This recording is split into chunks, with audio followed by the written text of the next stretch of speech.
Boa tarde, meus queridos irmãos. Que a paz do nosso grande Deus e Salvador Jesus esteja sobre cada um de vós. Eu sou Everton Ricardo e dando continuidade à nossa série 2.300 tardes e manhãs e 70 semanas. Hoje, meus queridos irmãos, eu quero fazer um vídeo um pouco simples, um vídeo mais explicativo. Eu iria fazer um vídeo grande falando sobre até 2.300 tardes e manhãs o santuário será purificado e 70 semanas estão determinadas sobre o teu povo. Esses dois textos dentro do seu contexto. A explicação da perícope ali de Daniel 8 e 9, para entendermos melhor esses dois textos dentro dos seus contextos, né? Só que para não fazer um vídeo muito extenso, eu resolvi partir e fazer esse pequeno vídeo hoje para explicar melhor alguns paralelos que vemos dentro do livro de Apocalipse. É bom entendermos isso, termos isso em mente, como foi o vídeo anterior sobre o princípio de ano, porque aplicamos o princípio de ano em todas as datas, porque a melhor interpretação é essa. É bom já termos isso em mente antes de lermos o contexto, e esse vídeo eu acredito que vai ajudar bastante a entendermos o contexto. Isso é muito interessante porque hoje vemos várias interpretações de Apocalipse, e a interpretação do Apocalipse ela vai depender da forma como a pessoa interpreta Daniel. Se a pessoa interpretar Daniel de uma forma equivocada, de uma forma, digamos, errada ou diferente, a interpretação do Apocalipse será bem diferente. E hoje, grande parte das interpretações que temos hoje sobre o livro do Apocalipse, sobre o arrebatamento, sobre a divisão entre igreja e Israel, sobre se a igreja passará ou não pela tribulação, vem de uma interpretação das 70 semanas. Uma interpretação que eu discordo em partes. Mas vamos lá. Dando início aqui, o que eu quero contextualizar antes de entrarmos no contexto é o seguinte: quando estamos lendo Daniel, capítulo 7 e capítulo 8, geralmente grande parte das pessoas esquecem os paralelos, que eu já falei um pouco sobre isso nos vídeos anteriores, mas os paralelos que existem entre os capítulos. A princípio não existia capítulos no livro de Daniel, mas para nós, para facilitar a didática, entre os capítulos e a forma que Daniel narra a história do mundo. Vemos que no livro de Daniel ele tem sonhos e visões relativos a reinos e impérios que estabeleceriam dentro do planeta Terra, desde Nabucodonosor que é o rei da Babilônia, até a vinda de Cristo. Até a volta de Cristo ele narra os impérios que um sucederia o outro, por assim dizer. E no capítulo 2 ele tem um sonho, uma visão, ele vê uma grande estátua, né? Nabucodonosor vê a estátua e Daniel a interpreta o sonho do rei. Nessa grande estátua que está lá no capítulo 2, ela é dividida em 4 partes, que é a cabeça de ouro, os peitos de prata, o ventre de bronze, as pernas de ferro e os pés em barro e ferro misturado. No capítulo 7, ele vê 4 animais. Ele vê ele vê um leão primeiro, depois ele vê um urso que levanta sobre um dos lados com 3 costelas na boca, vê um leopardo com 4 cabeças e vê um animal terrível e espantoso com 10 chifres, no qual sobe um chifre pequeno e derruba 3 dos 10 chifres. E já no capítulo 8, 9, ele já vê um bode e um carneiro, um com 2 chifres, um maior que o outro, e um bode com um chifre enorme no meio. Todos esses elementos, esses animais, a explicação do significado desses símbolos encontramos no próprio livro de Daniel. Não precisa fazer muito malabarismo, imaginar coisas sobrenaturais em cima desses símbolos, que o próprio livro já explica.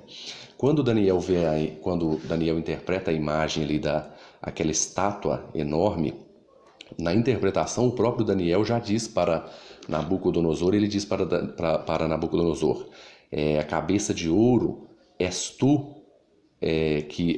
a cabeça de ouro representava o reino de Daniel. Tu és a cabeça de ouro, né? Ele fala assim, tu és a cabeça de ouro.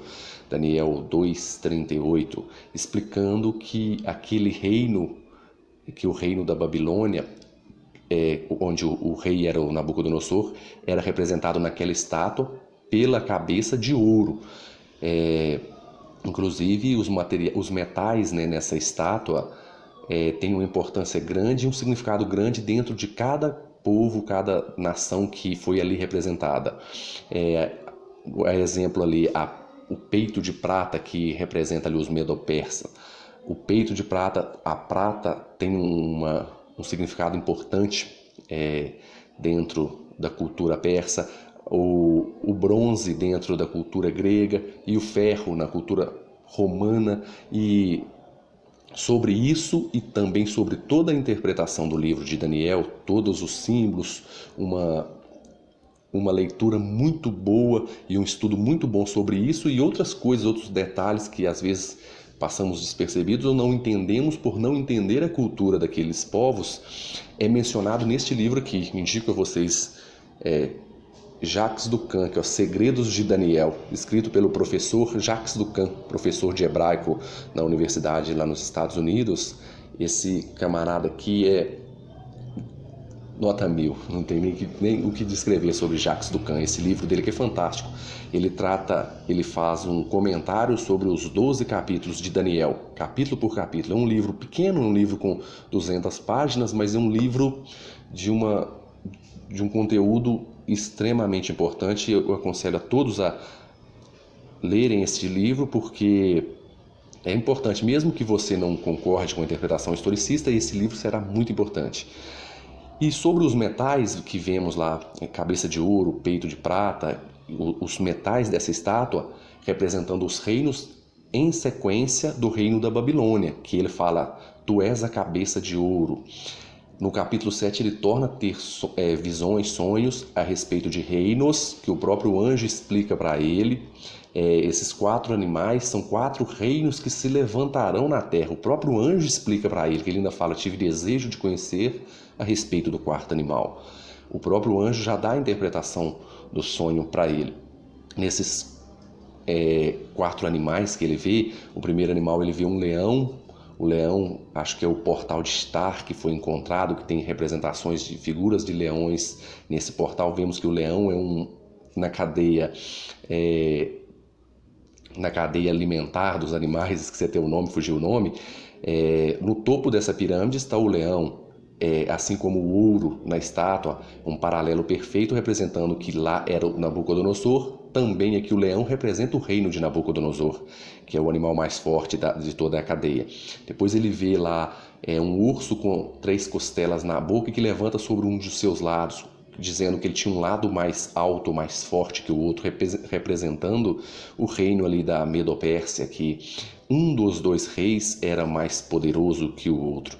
Depois ele vê um leopardo com 4 cabeças, representando ali o reino da Grécia, e as 4 cabeças representando ali os 4 generais, digamos, os 4 braços direitos de Alexandre o Grande, que é Lisímaco, Cassandro, Ptolomeu e Seleuco. Aí ele vê o 4º reino, que é um animal terrível, espantoso, com dentes de ferro, que pisava o que sobrava, destruía o povo de Deus e tal. E ele tinha 10 chifres, e dentro desse reino surge um chifre pequeno, que também é um poder que surgiu dentro desse reino. É digamos, um outro reino de atuação diferente, porque aqueles reinos são reinos imperiais. Esse reino que surgiu do 4º animal, representado pelo chifre pequeno, um reino da esfera religiosa, dominar, mas dominando no sentido religioso. E passando lá para o capítulo 8, ele vê o carneiro e o bode. Eu até gosto de ler essa citação aqui do carneiro e do bode, que é muito interessante. Um dia, conversando com um amigo meu, testemunho de Jeová, por isso que eu gosto sempre de enfatizar que devemos ler, estudar e analisar as posições diferentes da nossa, as posições contrárias, digamos assim. Porque esse amigo meu, eu não sei se essa é a posição oficial dos testemunhos de Jeová, mas ele lendo a narrativa ali, o carneiro vem voando pela terra sem tocar ao chão e acertou os 2 chifres e tal, dizer que ali é a profecia do atentado às Torres Gêmeas. Era o avião que vinha sem tocar no chão, o carneiro ali, era o avião que batia nas Torres Gêmeas, estava voando e bateu nos 2 chifres, representando as 2 Torres Gêmeas e tal.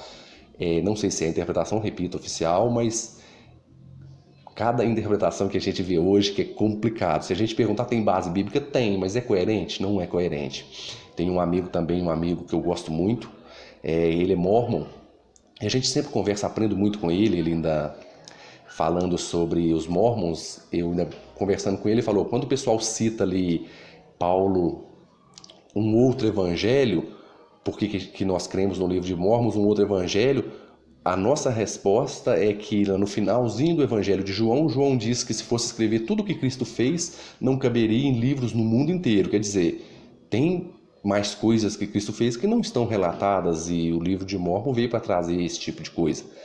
É uma resposta plausível. Tem base bíblica? Tem, entendeu?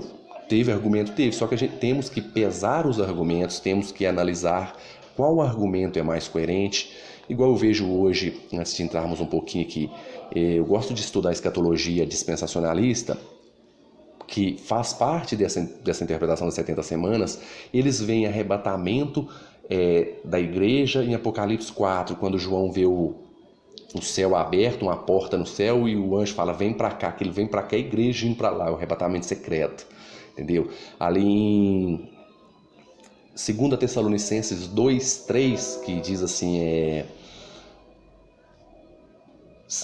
eu esqueci o texto, mas diz que sem que primeiro venha a apostasia e seja revelado o iníquo, o filho da perdição. Sem que primeiro venha a apostasia, eles estão usando a palavra apostasia, que tem um sentido de separação, mas separação no sentido de um divórcio, de apostatar, de esfriar, de desligar. Eles estão usando essa palavra para dizer sem que primeiro venha o arrebatamento.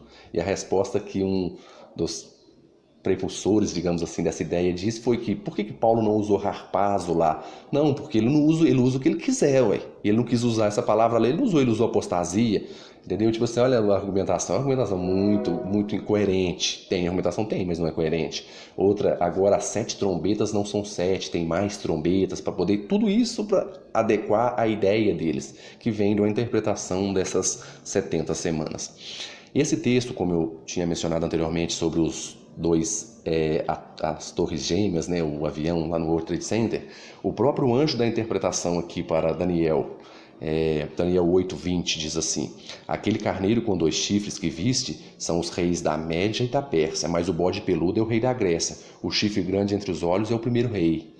O reino da Grécia, o chifre grande, é o primeiro rei Alexandre o Grande. O próprio anjo já dá uma explicação boa. E vemos no livro de Daniel, que entra também uma discussão bem mais profunda sobre a historicidade do livro, entre outras coisas, que essa aqui é um estudo bem superficial, mas vemos no livro de Daniel mencionar o reino da Babilônia, o reino da Medopérsia, o reino da Grécia. A sequência dos reinos que apareceram na Terra. E o livro, quando ele tem a visão daquela imagem, quando ele tem aquela visão da estátua, né? A visão daquela estátua, vemos um reino sobre o outro na sucessão até o chão, e a pedra que vem destrói toda a estátua, e a pedra é Cristo. Essa pedra é um reino que se estabelece, um grande monte que jamais passará. É o reino de Cristo, um reino que jamais passará. É essa pedra. Se ele tivesse que representar esse ato que os dispensacionalistas fazem de 2.500 anos ali entre as 70 semanas, 2.000 anos entre a 69ª e a 70ª semana, entre o terceiro e o quarto animal ali, que é o terceiro reino, a Grécia, deu um hiato ali para o quarto reino, que é o reino que virá, que é o reino do anticristo. Ele representava em outra forma uma imagem com uma água dentro de uma água, e no fundo da água o resto da água simbolizando o hiato, ou 2 montes, uma estátua maior, uma menor. Tinha outras formas, ele representa uma estátua, um em cima do outro, um reino sobre o outro, tudo certinho, até o chão e a pedra à volta de Cristo. Não tem como criarmos esse ato dentro do livro de Daniel. Até porque quando estudarmos a questão do capítulo 8, 8 e 9, veremos que a última semana, a 70ª semana, não tem como ela se situar fora do primeiro século ali. Isso é inconcebível. Mesmo que eles acreditem que ali trata do poder do anticristo e não de Cristo, que eles enfatizam que ali, no meio da semana ali, está falando sobre o anticristo e não Cristo. Mesmo que eles enfatizem que ali é o anticristo, que não é, isso teria que acontecer no primeiro século, não no fim dos tempos, como eles dizem. Mas iremos tratar isso mais para frente. Mas Dentro desses paralelos, no capítulo 7, da mesma forma que vimos a estátua, vem a pedra e destrói a estátua e estabelece um reino que jamais passará. Essa pedra é o reino de Cristo. Para que o reino de Cristo se estabeleça, tem que haver um juízo, um julgamento antes do reino de Cristo. Quando lemos Daniel capítulo 7, vemos os 4 animais e aí o reino é entregue aos santos. Só que antes do reino ser entregue aos santos, tendo os paralelos, o ouro é o leão, que representa a Babilônia. A prata é Medo-Pérsia, que representa o urso, que é a Medo-Pérsia. Vemos esses paralelos. O paralelo que está com a pedra que vem e destrói a estátua e estabelece o seu reino para sempre, em Daniel 7, antes do reino ser entregue aos santos, Daniel 7, 9 e 10, se eu não estou enganado. Isso, Daniel 7, 9, diz assim: continuei olhando até que foram postos tronos. Foram postos uns tronos, e o ancião de dia se assentou. Suas vestes eram brancas como a neve, e os cabelos da cabeça como pura lã. O seu trono era chamas de fogo, e as suas rodas eram fogo ardente. Um rio de fogo manava e saía de diante dele. Milhares de milhares o serviram, e milhares de milhares estavam diante dele. Assentou-se o tribunal, e se abriram-se os livros. Assentou o tribunal, e se abriram-se os livros. Aí depois fala que, poucos versos para baixo, que o reino foi entregue aos santos, o domínio, um reino que jamais passará. Vemos que dentro desses 4 animais, ele usou pouco espaço literário para representar tudo. Aqui ele usou mais espaço literário para representar tudo e gastou mais tempo ali no período final falando sobre esse juízo antes do reino ser entregue aos santos. Isso aí já dá uma margem para o que nós cremos que é o juízo investigativo ou juízo pré-advento, não importa qual nomenclatura. Juízo pré-advento porque é um juízo que ocorre, se dá antes do advento da vinda de Cristo. Juízo investigativo porque todo juízo tem que haver investigações no juízo. Um exemplo, mas Deus é onisciente, Deus sabe todas as coisas, sim, mas um exemplo de investigação, Deus sendo onisciente falou com Adão chamou ele no jardim. Ele sabia que Adão tinha pecado, mas ele gosta de trabalhar com o homem da forma que o homem pode compreender. Porque Deus é onisciente, mas os anjos não são, nós não somos oniscientes. E vemos aqui no juízo, nesse tribunal, que Deus não precisa nem de um juízo para ele estabelecer quem é dele e quem que não é. Ele conhece o meu, o seu coração, o coração de todo mundo. Ele sabe quem faz parte do povo dele e quem não faz. Só que os anjos não são oniscientes. Por isso a necessidade de um juízo, para provar o seu caráter justo, santo e bom. Entende? Da mesma forma, eu e o irmão Reinaldo, uma bênção de irmão que eu tenho, que a gente sempre conversa, eu gosto muito desse exemplo. Quando Deus pediu a Abraão para sacrificar Isaac lá no Monte Moriá, ele esperou Abraão levantar o cutelo prestes a matar seu filho. Se ele é onisciente, por que ele esperou Abraão chegar até aquele ponto? A ponto de faltar só descer e matar seu filho, se ele é onisciente. Isso é a forma que Deus trabalha conosco. Deus sabia o coração de Abraão, sabia que Abraão iria até o fim. Só que os anjos do céu que estão assistindo todo esse grande conflito, digamos assim, entre o bem e o mal, na qual nós estamos inseridos e contaminados pelo mal, Deus sabia, mas os anjos não sabiam que Abraão iria até o fim. E se o anjo não bradasse, se Deus não bradasse, Abraão mataria seu filho. Entende? Da mesma forma o batismo, Deus sabe quem aceitou Cristo no seu coração. Mas o batismo é uma forma externa de expressar um sentimento interno dentro de você, uma coisa que você tem, que só Deus sabe, você expressa externamente na forma do batismo. Isso não tem nada a ver com a onisciência de Deus, assim como um juízo investigativo não tem nada a ver. Só essa pequena explicação. Mas vemos nesses paralelos entre os metais e os animais, vemos o paralelo da pedra, que é o reino que estabelece, com o tribunal que se assenta, o juízo que se instaura e logo após o reino entregue aos santos. E em paralelo com esse juízo, com esses animais, com o bode e com o carneiro do capítulo 8, está em paralelo com a pedra, com o juízo, está Daniel 8,14, que diz: até 2.300 tardes e manhãs e o santuário será purificado. Vemos o paralelo da pedra, do juízo, do tribunal celestial e da purificação do santuário. Por isso esses 3 paralelos remontam o início do juízo de Deus. Entendem? Que talvez o pessoal fale, eles me tiraram isso e tal, não tem base bíblica. É muito, muito interessante os comentários das pessoas que não têm conhecimento do assunto e da visão adventista que eu vejo tem uma visão muito boa. E como Daniel vai fazendo, intercalando esses paralelos e tendo isso em mente, no capítulo 10 ao 12 ali, ele fala sobre, detalha melhor, né, aqueles reinos, até a volta de Cristo. No entanto, no capítulo 12, no verso 1 e 2 ali, é claro que ele está falando sobre a volta de Cristo, de acordo com Tessalonicenses, que Cristo vem e os mortos da primeira ressurreição ressuscitam e vão para o céu com ele, arrebatados. Daniel 12 já diz um pouco disso. Diz assim: nesse tempo se levantará Miguel, o grande príncipe, o defensor dos filhos do teu povo, e haverá tempo de angústia, qual nunca houve, desde que houve nação até aquele tempo. Mas naquele tempo será salvo o teu povo, todo aquele que for achado escrito no livro. Muitos dos que dormem no pó da terra ressuscitarão,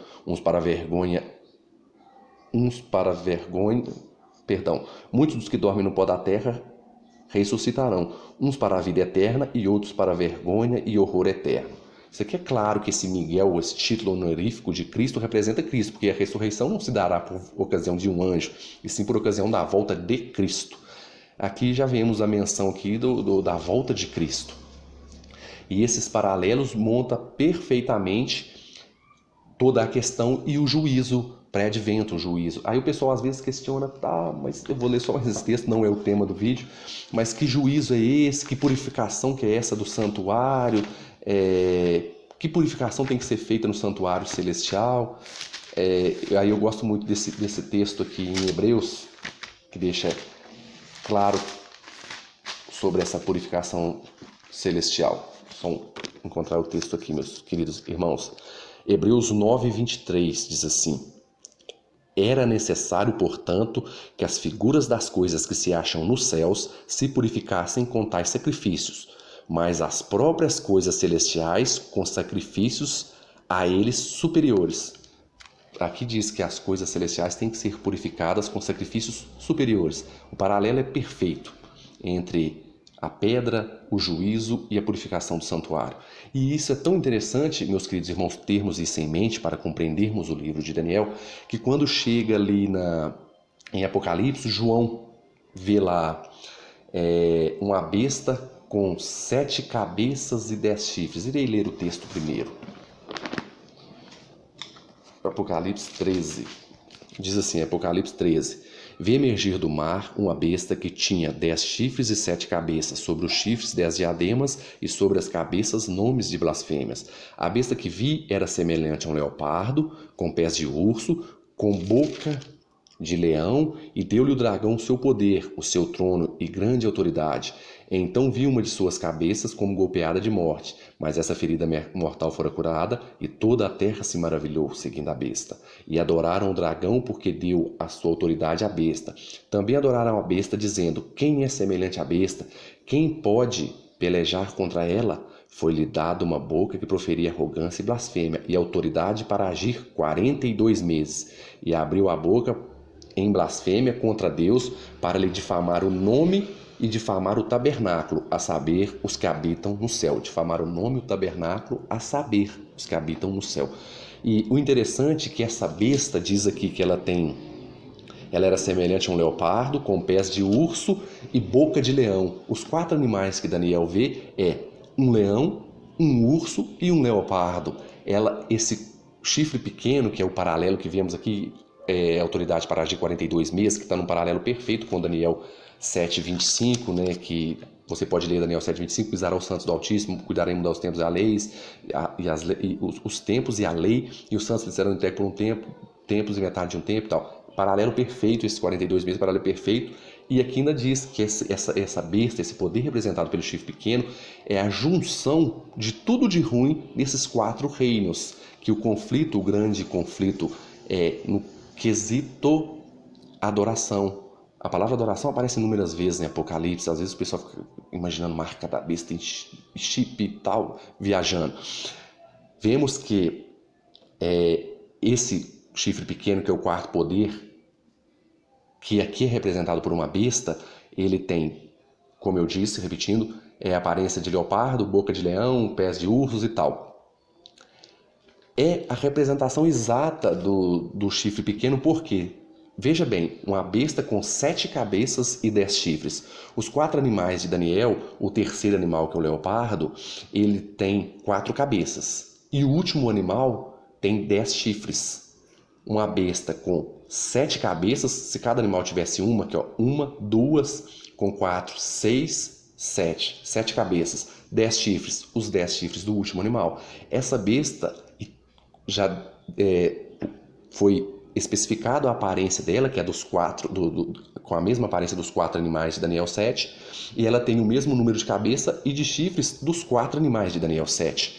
Vemos que Apocalipse ali vem para tratar do mesmo império, reino, e explicar melhor a ação desse império, que é uma ação de forma espiritual, uma ação de forma religiosa, e mudar os tempos, a lei de Deus, mudar a compreensão e a forma de culto, e trazer para o meio cristão, para o meio do povo de Deus, digamos assim, paganismo, espiritismo, idolatria, que foi tudo que foi sendo trazido, né, dos reinos da Babilônia, da Medo-Pérsia, dos persas, da Grécia, o espiritismo, tudo isso foi trago para esse quarto animal, e hoje encontramos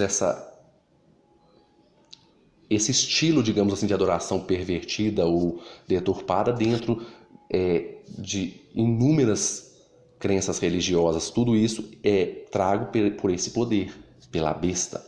E por isso, não complicarei muito a coisa aqui, é bom termos em mente esses paralelos, é bom termos em mente essas sequências que o livro de Daniel nos traz. E no próximo vídeo entraremos no contexto, vocês verão que essa pedra, esse juízo e a purificação do santuário, que é um paralelo perfeito, é explicado ali em Daniel 8 e 9, no contexto, o texto no seu contexto. Espero ter ajudado, meus irmãos, com esse pequeno vídeo. Espero contribuir um pouco. Peço a vocês que estudem, eu não sou o dono da verdade, eu não tenho problema algum em mudar de religião ou de me retratar, de mudar os meus conceitos, porque eu vejo que se eu seguir uma igreja por causa de uma crença, vendo que outra está errada, eu sou hipócrita, pois eu estou seguindo uma doutrina, sendo que eu não concordo com a outra, estou dentro da igreja. Não temos que sempre estarmos avaliando os nossos conceitos, as nossas interpretações, estudando, aprendendo. Eu não tenho dificuldade nenhuma de mudar de opinião. Espero ter contribuído com esse pequeno vídeo e até o próximo vídeo, meus queridos irmãos. Tenha uma boa tarde.